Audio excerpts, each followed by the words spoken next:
দুই রাকাত নামাজের সিজদায় ছোট্ট একটি দোয়া আছে। এই দোয়াটা পড়লে আপনার সকল চাওয়া পূরণ হবে ইনশাআল্লাহুল আজিজ। আল্লাহ রাসূল সাল্লাল্লাহু আলাইহি সাল্লাম দুই রাকাত নামাজের সিজদায়, নফল নামাজ হোক ফরজ নামাজ হোক, যে কোনো নামাজের সিজদায় অর্থাৎ সিজদার মূল তাসবির পড়ে আপনি যদি এই ছোট্ট একটি দোয়া পড়তে পারেন ইনশাআল্লাহুল আজিজ, আল্লাহ তাআলা আপনার সকল চাওয়া পূরণ করবে।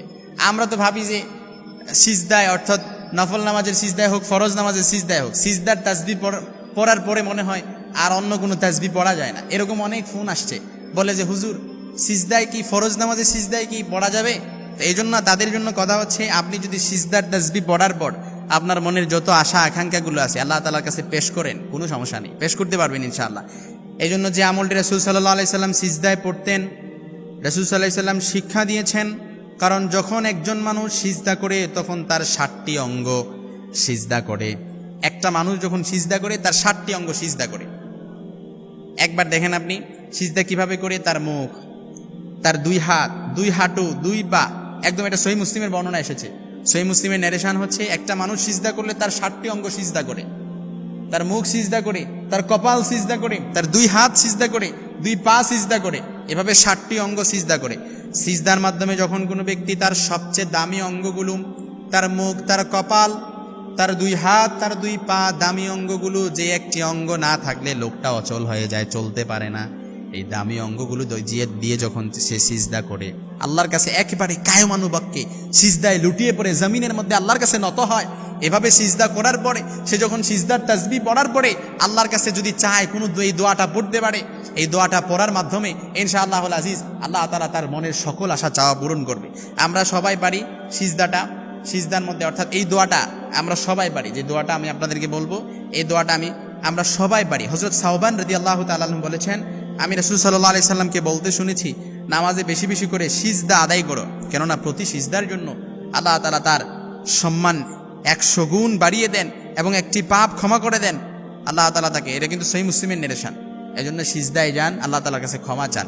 এজন্য যে দোয়াটা আমরা সিজদায় যে পড়বো একদম খুব সহজ, ওয়াসজুদ ওয়াক্তারিব, সিজদা দেন, আল্লাহ তাআলার নিকটবর্তী হয়ে আল্লাহ তাআলার কাছে চান।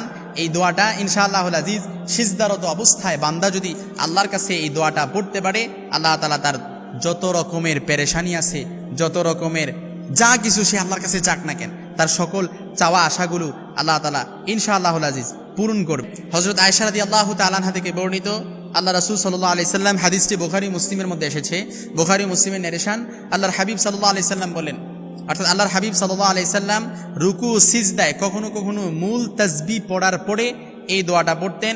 এই দোয়ার সঙ্গে একটা বিশেষ দোয়া পড়তেন, অর্থাৎ সুবহান রাব্বিয়াল আলা, সিজদার তাসবিহ সুবহান রাব্বিয়াল আলা।